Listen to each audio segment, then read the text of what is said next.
listening to the Spirit Podcast.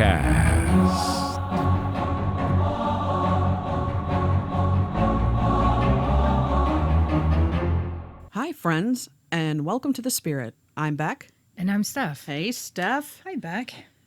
You know what happened, Steph? What? I got a text from my mother that said, someone just opened the screen door and knocked hard, then closed the door. The dogs went crazy. I looked out the window, and no one was there. I grabbed my revolver and opened the door. Nothing was on the porch. No truck, no packages, nothing. I called her, and I said, "What's going on, Ma?" And she said someone was banging on the door, but nobody was there.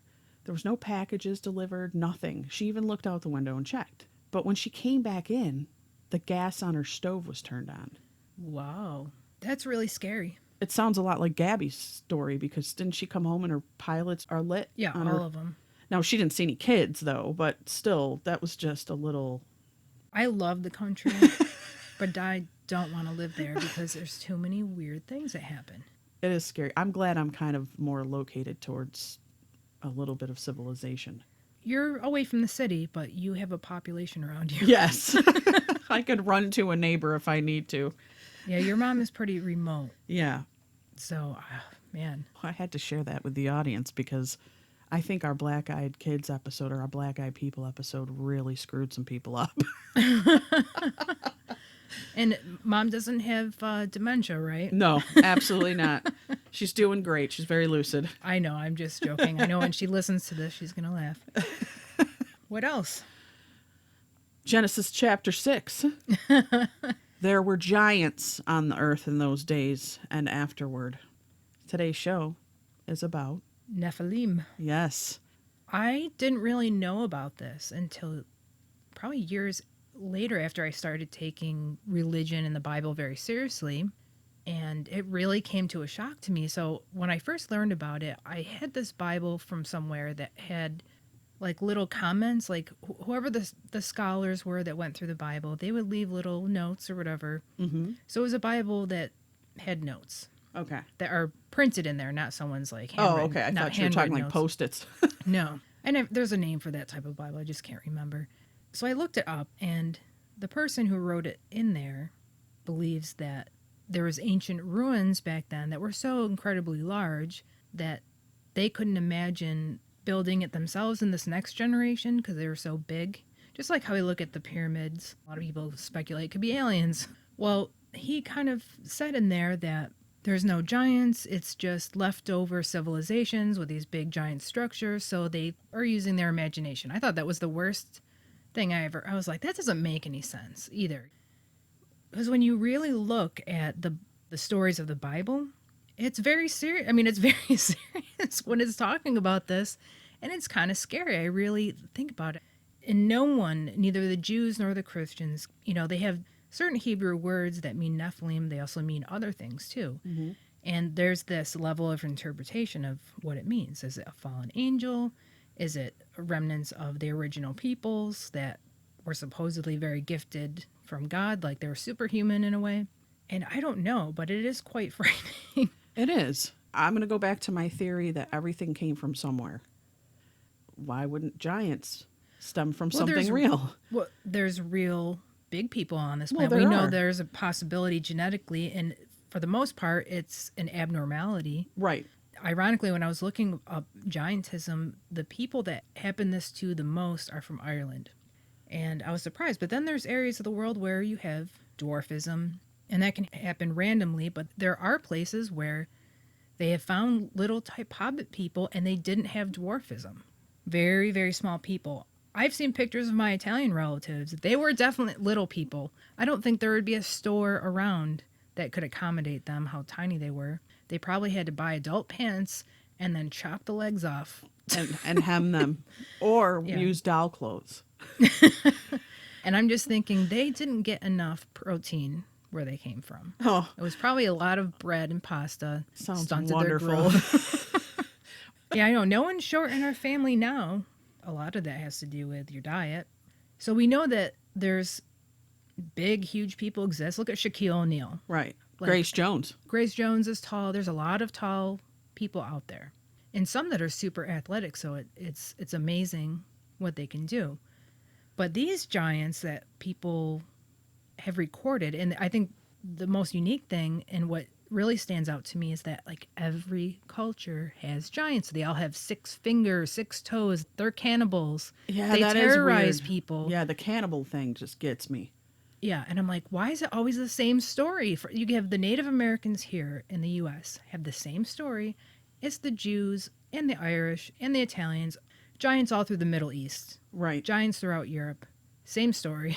I can understand it could spread there because they're closer together. But when you have a Native American, they haven't come in contact. That's the thing, too. When you play telephone or operator, that game where you say something to somebody, it tends to morph and the story changes. And then the story becomes completely different. But like you said, it's similar across the board, which is very weird, which leads me to believe this is very well possible. Is there evidence of giants? They're spoken of, like you said, in the Bible. Mm-hmm. The same can be found in the sacred Thai text of Ceylon, in Greek mythology, as well as in the Aztec, Egyptian, Irish, or Basque traditions. Wow. So you're right. It's worldwide. It is, yeah. The legacy of this race was supposedly reflected in the megaliths, in the colossal mounds of the northeast of the United States, such as the ruins of Baalbek, Lebanon, or those in Bolivia or Peru. Some authors argue that in the distant past when giants walked on Earth, they helped build massive monuments using stones weighing more than 100 tons. So you kind of wonder. Yeah. Well, the other thing with giants is how do they hide themselves? They're so big. Right. Are they just a mythical thing that just appears? Or a mystical thing, that just appears? When you look at the Bible and it says the Nephilim were in the earth in those days, and also after that, when the sons of God came in unto the daughters of men, and they bore children to them, the same were the mighty men that were of old, the men of renown. So these are evil to the point of view of the Jews at the time. They're evil creation that Right. mated with human beings, which their offspring were the giants. And this story also goes hand in hand with some other ones too. If they think they're the fallen angels, there's a Right. lot of parallels with aliens and fallen angels. It's the tie-ins, yeah. And it's all really fascinating. I find it like, wow, maybe really strange stuff out there. I don't know how to. There really is. I mean, and the more research we do, the more it's undeniable almost. It's hard to say that this is absolutely nothing when you have researchers and historians and people that really did their homework to show you that there could possibly be proof. Now, did you know there's a book of giants, which is, by the way, incomplete? More than a half a decade ago, researchers came across thousands of ancient scrolls in the Qumran caves. Among the scrolls, they found the Book of Giants, which speaks of the Nephilim and their destruction. That's very fascinating because without the Qumran scrolls, those are the Dead Sea Scrolls, we wouldn't have a lot of proof. There's a lot of things that they use those to reference scriptures and things like that has helped Christianity's helped Judaism. So to me, I look at that as a great source of information. But it's amazing that there's all this dedication. Those are probably monks that put them there a long time ago. The fact that they took the time to write about these. Well, you can't help but think that there's a a massive cover-up going on here. It's weird because to me, I would think that the church, for the most part, would embrace it because it's coming from the Bible. Well, it's horrifying. They're cannibalistic giants that are just running around. It takes like troops and armies to take them down. Yeah. And we don't know their temperaments. Are they like crazy asses? I think that they are. I mean, I think that they are almost inhuman, the way that they behave. Like Jack and the Beanstalk. They're up there eating people. They're always cannibals. Cows are bigger than us. Bison. Okay, here we go. According to the ancient text, the giants, the Nephilim, became aware that due to their violent ways, they faced an imminent destruction. They asked Enoch to speak on their behalf to God. The Emim had dwelt there in times past, a people as great and numerous and tall as the Anakim. I don't know if I'm saying these right because it's Hebrew. They were also regarded as giants. They're saying that their heights ranged between 7.6 feet and 10 feet. And their skulls, presumably those of men, are much larger than the heads of any race which inhabit America today.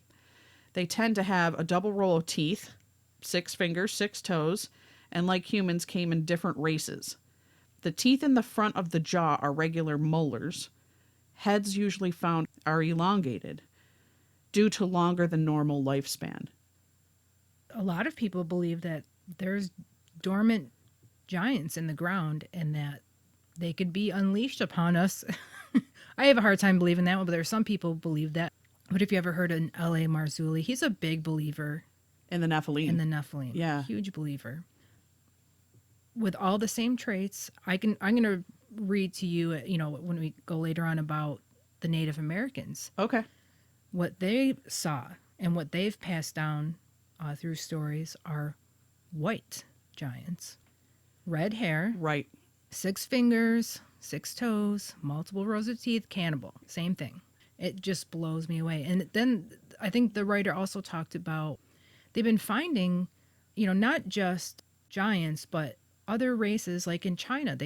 Here we go. A giant footprint in China. Okay. Near the village of Pingyan in China, a group of adventurers came across what seems to be a massive footprint embedded in stone. Having the length of 57 centimeters and a width of 20 centimeters, this massive footprint leaves little to the imagination. But that's just one of the many footprints that were allegedly found on Earth. A massive footprint in South Africa. The stone where the footprint was embedded supposedly dates back to 200 million years, known by the locals as the footprints of the god. Tellinger describes the 1.2 meter long footprint as a sensational discovery and believes it dates back to 200 million years. That's really big. It's big. That is big. It's a right foot. But I see 1, 2, 3, 4. Well, you can't see all the toes in it. But No. Interesting that it's embedded in the rock. that's incredible. Also makes you wonder with the Bigfoot sightings. They're humongous. And people say that it looks like a man, like a hairy man, but kind of like a beast too. I don't know if the giants were so much. I think they were more human-esque. They had skin, but they had red hair and red beards and stuff. Yeah. Yeah. But the one story I will tell you about the giant of Kandahar was hairy all over. Okay. And I thought, wow, that sounds like a Bigfoot. And some people have horrible stories about Bigfoot. If we take a look at ancient Japanese mythology, we find descriptions of the Oni, a kind of supernatural ogre, which is depicted as a hideous creature with sharp claws, 2 long horns protruding from its head, while having humanoid characteristics. It seems to be everywhere. Yeah. And I would say that the story of ogres is basically like giants. They're Right. gross and they eat people. We have a 2-headed giant from Patagonia. This is a 2-headed giant that, according to reports, was captured by the Spanish sailors in the 1600s. When this giant was captured, he was killed while trying to escape from his captivators, as the Spaniards killed him with a pike through the chest.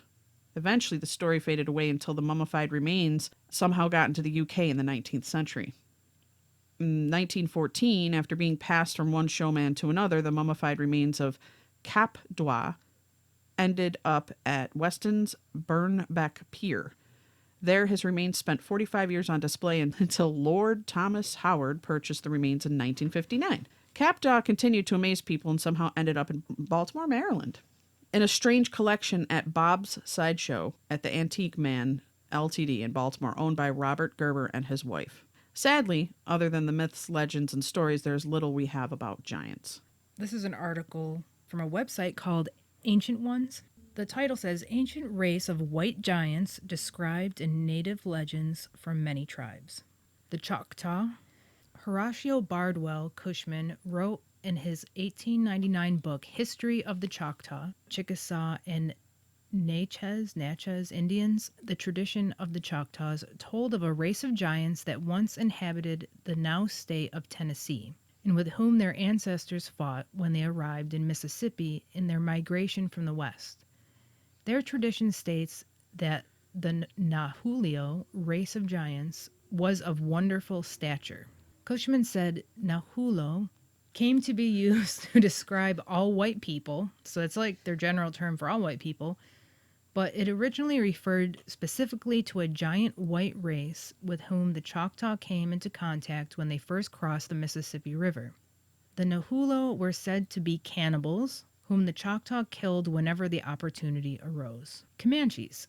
Chief Rolling Thunder of the Comanches, a tribe from the Great Plains, gave the following account of an ancient race of white giants in 1857. Innumerable moons ago, a race of white men 10 feet high and far more rich and powerful than any white people now living, here inhabited a large range of country extending from the rising to the setting sun.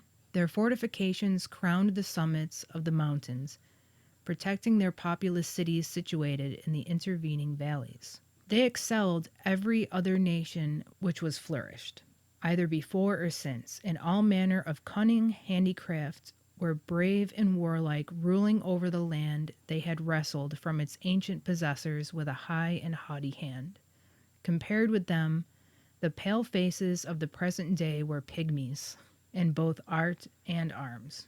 The chief explained that when this race forgot justice and mercy and became too proud, the Great Spirit wiped it out, and all that was left of their society were the mounds still visible on the tablelands.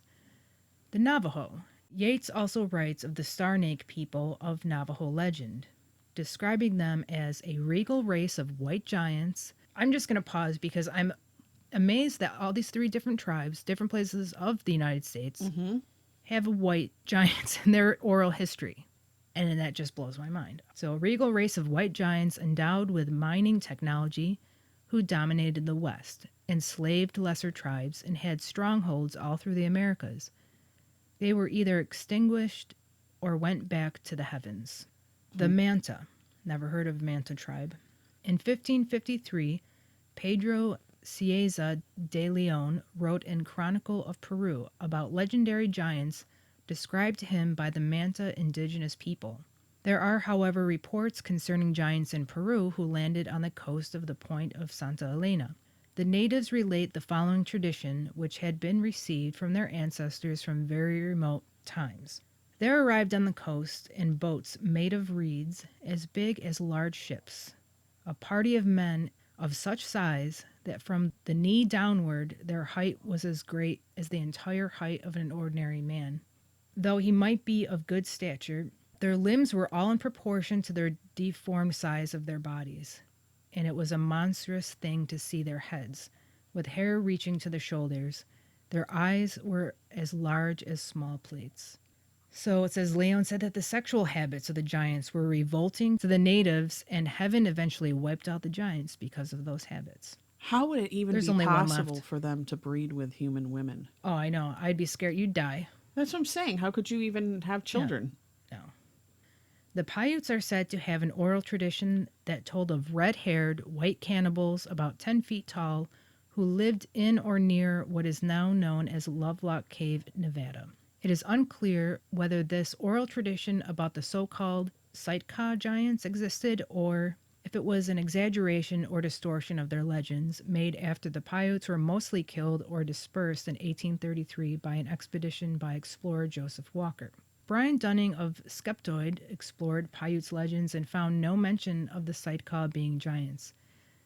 It seems there was, however, a people who practiced cannibalism and who lived in Lovelock Cave. Human remains have been found there, and a few of the human bones had the marrow removed, suggesting the marrow was eaten. Cannibalism seems to have been a rare practice among these peoples, however. So basically, I think there was a cave that they found, the natives knew there was human remains, and maybe a story could have started from there, but, I don't know. Who knows? 2013, after heavy storms in Ecuador, a large female skull was found in Aloha province. Science determined that the skull was approximately 600 years old.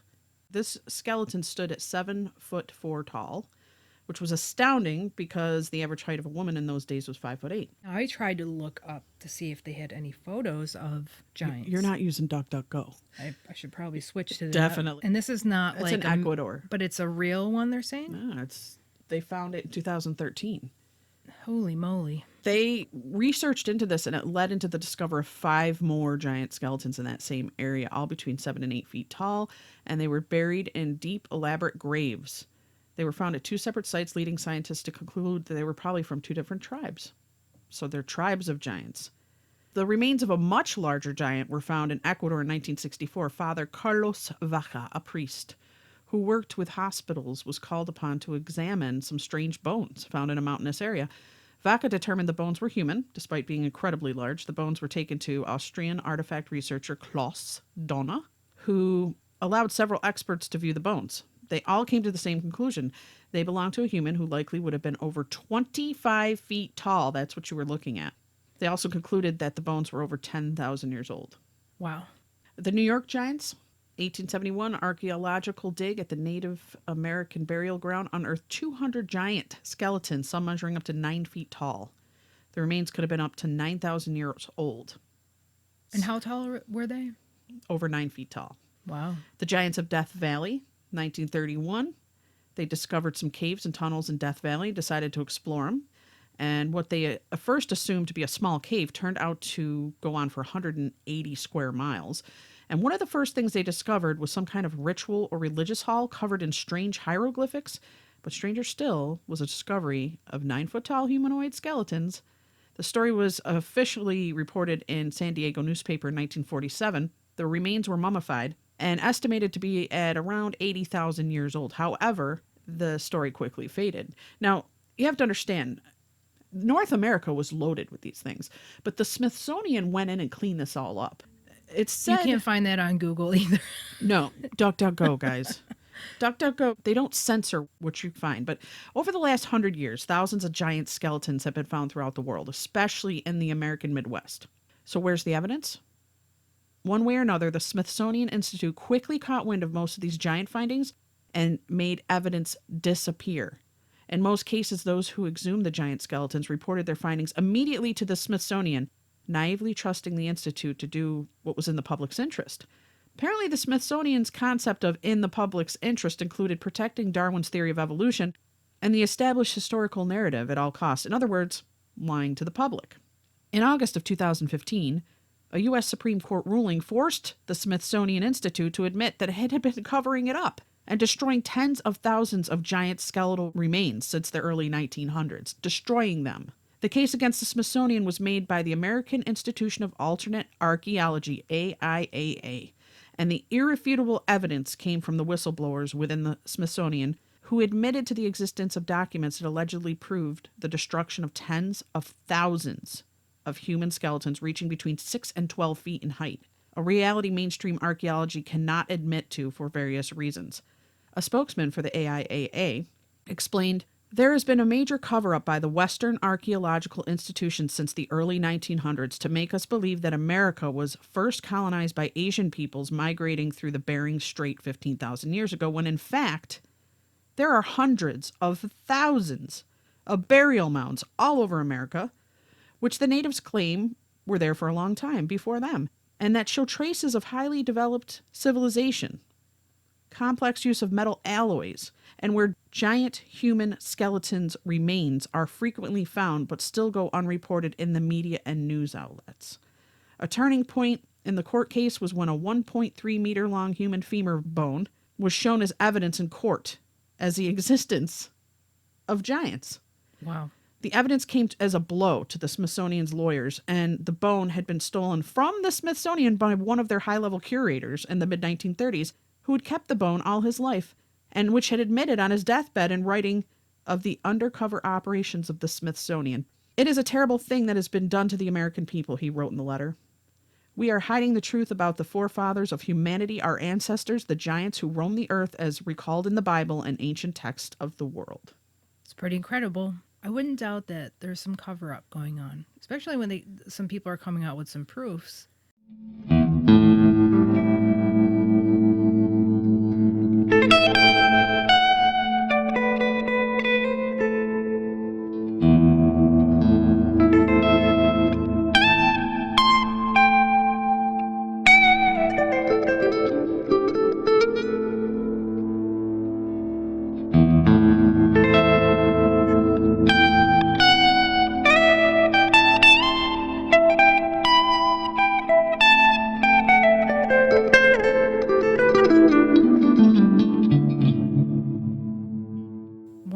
struggles with a lot of people now is trying to balance their spiritual beliefs or their religious beliefs with scientific beliefs.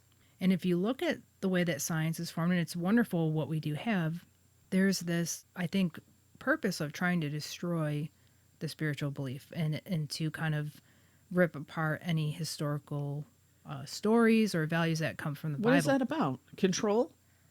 I think it's Controlling the narrative? I think there's a lot of people who they're intellectuals, they're in the field of science, and they don't believe in God. And I think to them it's irritating. They're not open-minded to that, and they try to always, I think, fit that narrative. There's so many things that are changing all the time. Do you remember back, I think it was in the 90s, when CGI stuff was so rare to see, but every once in a while they'd have something that maybe they'd try to put together, and they formed these like Neanderthal people, whatever they were with the CGI, just because they wanted to show people what they think they looked like. Right, I do remember that. They were so terrible looking. Oh, they basically look like monkey people. Yeah, strange monkey people. And now they backtrack on that. And they try to make you believe this is What you look what like. you look like. Yeah. And now they don't believe that. They think they look more like, and it's just weird. That was like maybe a 20-year Decade ago? yeah, even more than that. Okay. Like, but how everything changes so rapidly. Just the DNA information that we have kind of disputes a lot of the Darwinism, because there hasn't been a species crossover. Nothing jumped from one species to become another. And that was the whole basis of Darwin. If that was the case, then why would there still be a species that exists?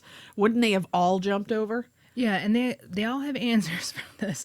But what I think is that people, animals, and things change, but they don't jump species. No. That's about as far as they go. You could ask a zillion of them, can you give me an example of, one species jumping from one to another? And they can't. It doesn't exist. But they hold on to this so strongly. It's like an ideology, just like people that believe in God, and they only open to the one thing that they believe in. All you have to do is think about these things like rationally. Sit and actually think logically. Steph was talking about the Paiutes of northwestern Nevada, and they had an ancient oral tradition that the states went to war against a ferocious enemy tribe of red-haired cannibalistic giants, known as the Sitaka. The chronicle states that the Paiutes trapped these giants inside a large cave, set it on fire, and then shot any escaping giants with a fury of fire-piercing arrows. There's a written account. In 1883, Sarah Winnemucca, daughter of Paiute chief Winnemucca, wrote the first known autobiography of a Native American woman called Life Among the Paiutes. In this book, Sarah writes about the red-haired people-eaters that her tribe exterminated, as well as her family's most treasured garment passed down from generation to generation, a dress trimmed with this red hair. The Cave and the Miners. In 1911, a group of miners, led by James Hart, began digging out 250 tons of bat guano, and it's now known as Lovelock Cave. Located 93 miles northwest of Reno, these miners discovered countless cave artifacts, burnt arrow shafts, there you go, a cave ceiling charred black by fire, and skeletons and skulls of giant proportions. That ties in with the Native Americans' autobiography. The archaeologists and artifacts. In the spring of 1912, the University of California sent L.L. Loud to conduct archaeological excavations at the Lovelock Cave, and he estimated that the earliest inhabitants once visited the cave around 4000 BC. He obtained over 10,000 artifacts and specimens, which included a donut-shaped notch stone calendar, elaborate duck decoys, very large weapon shafts, and a gigantic pestle and mortar. In 1929, the field guide Lovelock Cave, archaeologists validate the oral tradition of the Paiutes and the testimony of the miners regarding the red-haired giants by documenting their findings of skeletons with red hair and by providing photographs of the large-looking skull as well as something else, the humanoid. There's a photograph of a humanoid-looking skeleton they unearthed, and it's eerily similar to the humanoid and elongated-looking skulls found in the Paracas, Peru. Considering the size of the skull in comparison to the size of the body, look at the placement of the large eye sockets along with the small face and jaw. I'm going to show you this stuff. That looks like an alien. Yes. Is that a baby, though? It didn't say that it was a baby. That's what they found in there. But anyways, the proportion of the eye sockets are way larger. And the head is is elongated like they speak about. Tiny chin. They're saying that was from the 7 to 10 foot tall giants. That wasn't small? No. That's probably just the top part of it. And it looks weird because that was like a very old picture from 1932. More ancient mummies and giant skeletons discovered near Lovelock. They found, of course, these guys were from the Smithsonian. 9,500-year-old DNA tests proved that they were not of Paiute origin, but of Caucasian origin. They found 2 very large skeletons, and it was in Humboldt dry lake bed near Lovelock Cave. One measured 8.5 feet, and the other one was 10. The Humboldt Museum witnesses and photographs. There was a handful of people who testified to seeing these giant skulls from Lovelock Cave in a storage room at the Humboldt Museum in Winnemucca, Nevada. The photo was taken by Don Monroe back in the 70s and recently discovered among his things that were boxed up. They noticed the massive red skull in the middle that appears to have a double row of teeth. The testimony of the museum director in the cover-up. Recently has been confirmed that 4 of the ancient skulls unearthed at the Lovelock Cave are in fact in the possession of the Humboldt Museum in Winnemucca, Nevada. According to Barbara Powell, who is the director of the collection, the museum is prohibited by the state of Nevada from putting the skulls on public display because the state does not recognize their legitimacy. Again, with the cover-up stuff. Yep. There's, this is going out there too, because I'm a big believer in science, but like when you consider the dinosaurs, there's a lot of Christians out there that do not believe in the whole narrative that dinosaurs are millions and millions of years old. Right. They think that they could possibly have existed at the same time as human beings. I've never really got too deep into that to try to debate it, but when you think about, there's different time periods where things were giant, like maybe you needed to be freaking huge. You must have. To deal with, if you're around, I mean, just a hypothesis. I'm not saying this is great because let's roll with it. Think about it. It makes total sense. If you're living in a world of dinosaurs, you're not going to survive. You need to be huge. No Everything. way. There's supposedly, there's even time periods when insects and plants were ginormous. Birds were huge. Yeah. So there's been different time periods of animals and plant life that existed that are humongous. Yep. So I can't see that, it's out of the question that there would be Giants. Giants, and what was their purpose. Of course, there's the legends that they're coming from otherworldly places. Possibility. Breeding with earthlings with their giant their giant pecker wreckers. Mary Sutherland of the red-haired giants of Rock Lake, Wisconsin. Don't you know that there's red-haired giants in Wisconsin? Now, this woman wrote, and this isn't very long. Mary Sutherland is an author and researcher, and she focused her work on consciousness studies, ancient history, and unusual phenomena. And she's a hands-on researcher, and she's basically saying that they ruled over men and earth with ships faster than birds' flight, ships that reached their goal without sails or oars, and by night as well by day. They had magic stones to look into the distance so they could see cities, rivers, hills, and lakes. Whatever happened on earth or in the sky was reflected in those stones. They had great knowledge and could suspend the heaviest stones, fling lightning, or melt rocks. That sounds pretty alien to me. Mm-hmm. Prior to the upcoming cataclysms, the ancient gods left Earth for safer places. According to Tatunka Nera, after the former masters left in the year 0, a global catastrophe occurred. Before leaving, they gave the sacred knowledge to their earthbound offspring to protect until their return. These people were known as the sacred record keepers. The pre-diluvium patriarchs took shelter in underground cities, underground tunnel systems, and the high mountains above flood level. When the star visitors returned from the heavens, these grateful patriarchs gave them their loyalty and deified them as gods. Let's get a little crazy. A lot of people dismiss this guy, but there are 2 people. One is named Corey Goode, and he allegedly worked in the secret space program. And he allegedly knew that there were redhead giants, and they were in stasis. They had found these giants in stasis, and these giants could be awoken. I think you sent video to me on that years ago. They were really weird looking. You would have to be an amazing artist to recreate that. I mean, an amazing artist. They were actually very good looking, beautiful looking, but they had the red beards, like the men had the beards. So if someone had to put together something fake, they would have to be Hollywood level artistry. That's how good it was, what we saw. Another guy who is a little controversial, Stephen Quayle, and he's on Coast to Coast a lot. You heard him? Yep. And he is a big proponent of the giants too. He believes, like L.A. Marzulli. Yeah, they work together, don't they? They might. I'm not sure. But Quayle uses biblical sources to support his analysis of giants. and what they meant for humanity in the current era. And basically, he views them as biblical Nephilim, who are the offsprings of demonic entities that are hostile to humanity. I do agree with that for one reason. Because if it's something, of a fallen angel, Yeah. angels don't have bodies. They cannot reproduce. So they can do terrible things to people, but they cannot make children. I think that whole idea squashed that would be a fallen angel, because they're spiritual beings. They are not physical beings at all.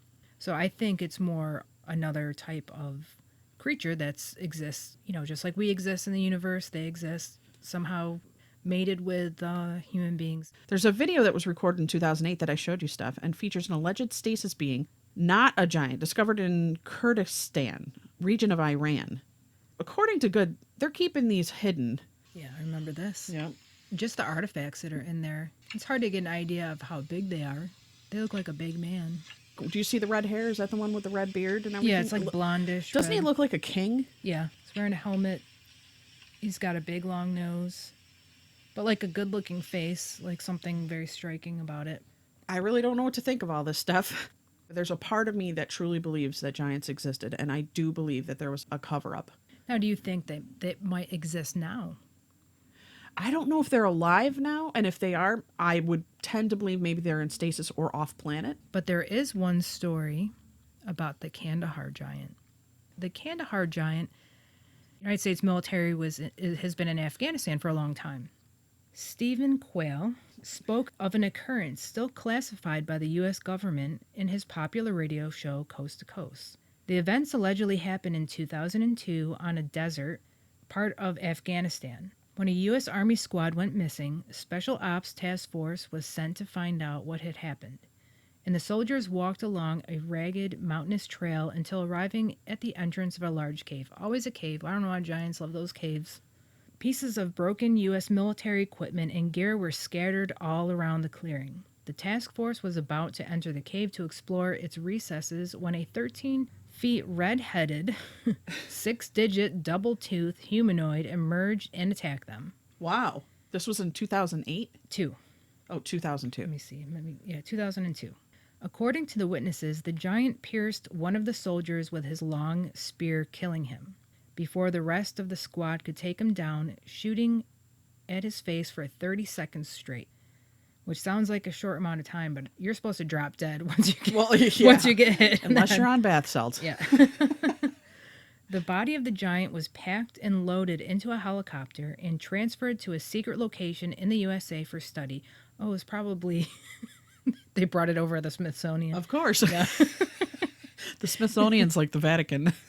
It's like the Vatican for atheists. Based on Quayle's story, L.A. Marzulli succeeded in identifying and interviewing one of the members of the task force who actually saw and shot the giant of Kandahar.